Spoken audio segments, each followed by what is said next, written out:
എല്ലാവർക്കും നമസ്കാരം. ചെമ്മീൻ fry roast എങ്ങനെയാണ് ഉണ്ടാക്കുന്നതെന്ന് നോക്കാം. അതിനായിട്ട് കുറച്ച് നാരൻ കൊഞ്ചെടുത്തിട്ടുണ്ട്. കായലിലെ കൊഞ്ചാണ്. കൊഞ്ചിൻ്റെ തോടൊക്കെ കളഞ്ഞ് വിരയും തോടും എല്ലാം കളഞ്ഞ് കഴുകി വൃത്തിയാക്കി അരപ്പ് പുരട്ടി മാറിനേറ്റ് ചെയ്യാനായിട്ട് 1 മണിക്കൂർ വെച്ചേക്കാം. അതിനായിട്ട് കുറച്ച് മുളക് പൊടിയും മഞ്ഞൾപ്പൊടി, കുരുമുളക് പൊടി, ഇഞ്ചി വെളുത്തുള്ളി പേസ്റ്റ്, ഉപ്പ്, ഇത് ഇത്രയും നന്നായിട്ട് അതിനകത്ത് പുരട്ടി 1 മണിക്കൂർ ഫ്രിഡ്ജിൽ വെച്ചിരിക്കാം. അതിനുശേഷം നമുക്കൊരു പാൻ എടുത്ത് അടുപ്പിൽ വെച്ച് ചൂടാകുമ്പോൾ നമുക്ക് കുറച്ച് വെളിച്ചെണ്ണ ഒഴിക്കാം. ആ വെളിച്ചെണ്ണ ചൂടാകുമ്പോൾ കൊഞ്ച് ഓരോന്നോരോന്ന് നമുക്കതിനകത്തോട്ട് പെറുക്കി വെക്കാം.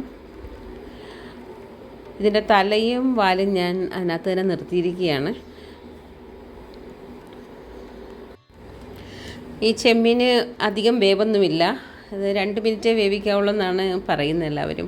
കൂടുതൽ വെന്ത് പോയി കഴിഞ്ഞാൽ ഇത് റബ്ബർ പോലെ ആവും. അതിൻ്റെ ടേസ്റ്റും പോയി ഗുണവും എല്ലാം നഷ്ടപ്പെടും. അതുകൊണ്ട് നമുക്ക് വളരെ കൂടുതൽ സമയമൊന്നും വേവിക്കേണ്ട ആവശ്യമില്ല. ഒരു സൈഡ് മുരിഞ്ഞ് കഴിഞ്ഞ് കഴിഞ്ഞാൽ നമുക്ക് മറിച്ചിട്ട് അടുത്ത സൈഡും കൂടെ മുരിക്കാം. ആ സമയത്തിനിടയ്ക്ക് നമുക്ക് ഒരു സവാളയും ഒരു തക്കാളിയും 2 പച്ചമുളകും ഒരു ചെറിയ കഷ്ണം ഇഞ്ചിയും അരിഞ്ഞ് വെക്കാം. ഈ കൊഞ്ച് മൊത്തം മുരിഞ്ഞ് കഴിയുമ്പോൾ നമുക്ക് സൈഡിലോട്ട് മാറ്റി വെച്ചിട്ട് ആ സവാളയും ഇഞ്ചിയും തക്കാളിയും പച്ചമുളകും ഇട്ട് നമുക്കൊന്ന് വഴറ്റിയെടുക്കാം. മൂപ്പിക്കേണ്ട ആവശ്യമില്ല, ചെറുതായിട്ടൊന്ന് വഴറ്റിയാൽ മതി. വേറെ എണ്ണയൊന്നും ഒഴിക്കേണ്ട. ആദ്യം ഒഴിച്ച എണ്ണയുടെ ആ ഇതിൽ തന്നെ നമുക്ക് വറുത്തെടുക്കാം. വറുക്കല്ല, വഴറ്റിയെടുക്കാം. ചെറുതായിട്ട് വഴന്ന് വന്നാൽ മതി.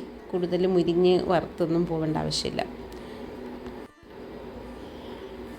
ഈ സവാളയും തക്കാളിയും ഒന്ന് വഴന്ന് വരുമ്പം നമുക്ക് അതിനകത്തോട്ട് ഇച്ചിരി മുളക് പൊടി, ഇച്ചിരി മഞ്ഞൾപ്പൊടിയും ഇട്ട് കൊടുക്കാം.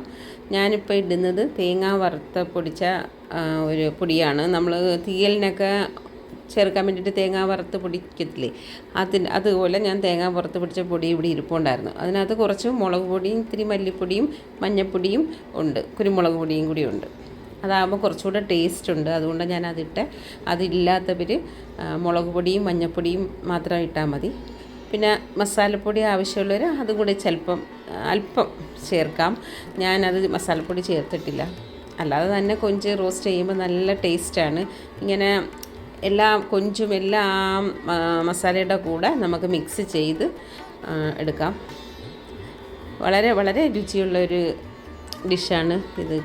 കൊഞ്ച് ഫ്രൈ ചെയ്യുന്നതിന് കൂടാതെ ഇതേ കണക്ക് നമുക്ക് സവാളയും തക്കാളിയും കൂടി മിക്സ് ചെയ്തെടുക്കുകയാണെങ്കിൽ നമുക്കൊരു അരപ്പും കിട്ടും. നല്ല ടേസ്റ്റുമാണ്. ആ അരപ്പിനും നല്ല ടേസ്റ്റാണ്. എല്ലാവരും ഒന്ന് ട്രൈ ചെയ്ത് നോക്കണം.